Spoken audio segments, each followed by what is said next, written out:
I love Dusk, and I consider myself to be a big fan of New Blood Interactive and Dave Szymanski and Dave Oshry, but I will admit my faith in the company faltered slightly in anticipation of Dusk on the Switch.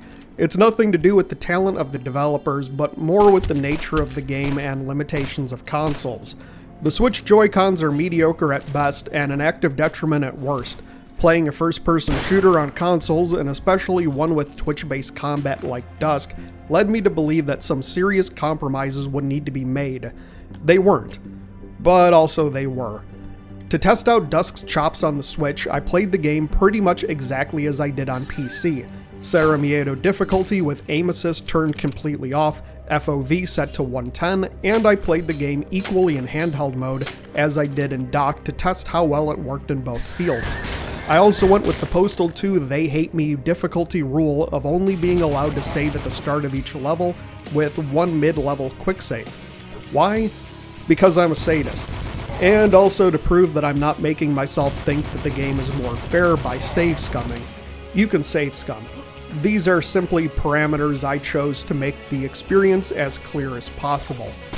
The good news is that Dusk runs fantastically at a crisp 720p in both handheld and docked.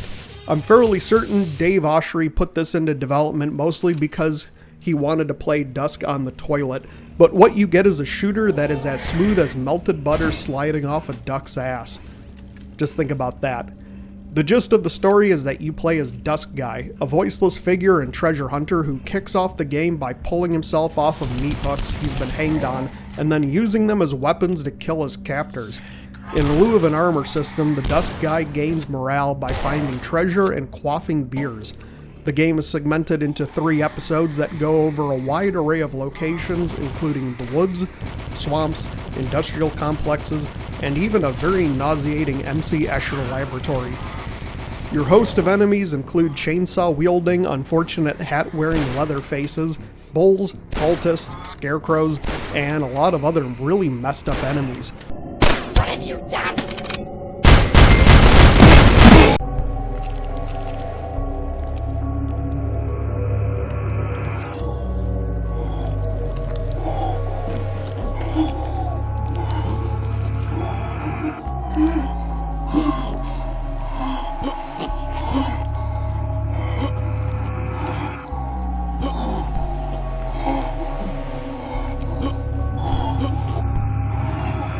Because Dusk was developed well, every enemy has some sort of visual or audio cue to let you know that they're nearby.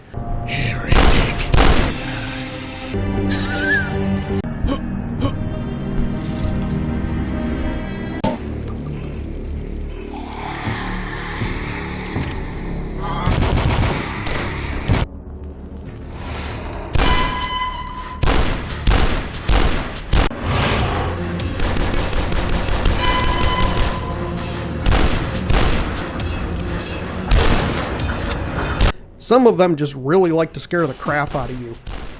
Over the course of the game, you pick up a variety of weapons that are useful in their own way without overlapping one another.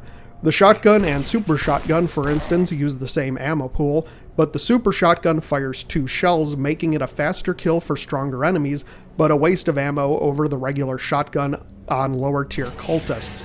My favorite weapon by far is the Crossbow, a tool that can shoot through walls and penetrate enemies, making it an absolute killer for moments where the game conveniently lines them up for you.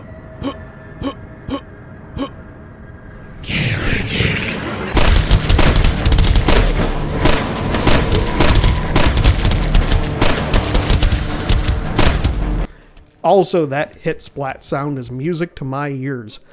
The mortar launcher and rocket launcher are great for taking out groups of enemies, and the rifle is great for one-hitting flamethrowers, but only carries up to 15 rounds, making you strategize its use.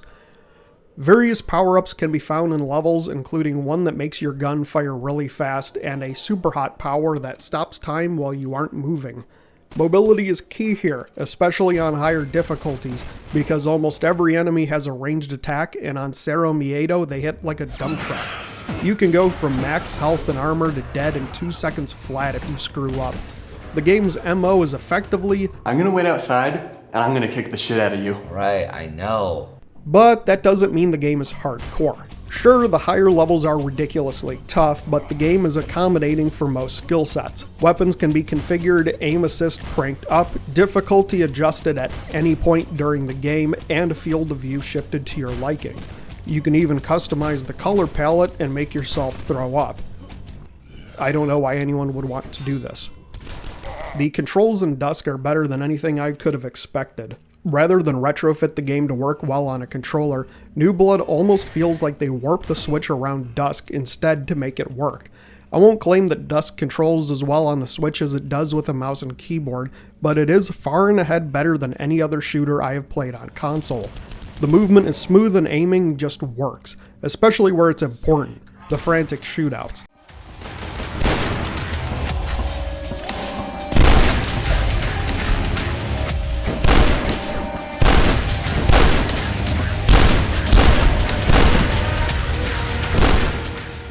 The limitations of the controller do become more apparent when you're trying to get precise shots at targets very far away, but that's something that very rarely happens over the course of the game.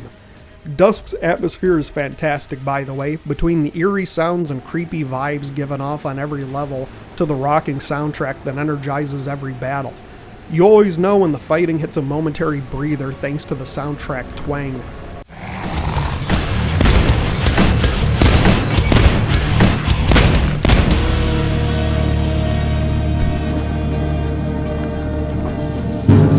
Every level is permeated with rewarding secret areas that give you weapons well before you're meant to find them, or just fill up your small ammo and health reserves. And then there's this guy. Now! I'm here! Kill me! Kill me! Kill me! Come on! Come on, kill me! Come on, kill me! Kill me, I'm here! Guten Tag! Come on! Do it now!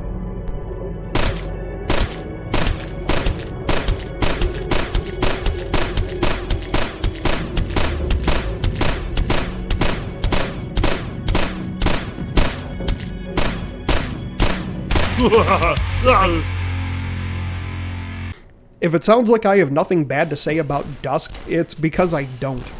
The game was fantastic when it hit the PC in 2018, and it's incredible what the folks at New Blood managed to accomplish by bringing this to Switch seemingly without any compromises. If you're not a fan of the boomer shooter genre, the game might become repetitive over time. The campaign is something you can finish in less than 10 hours, but it's also something that you're probably going to want to come back and play over and over again. If you have a gaming PC, buy Dusk on PC. And then buy it on Switch anyway, because who doesn't want to shoot cultists when they're taking a dump?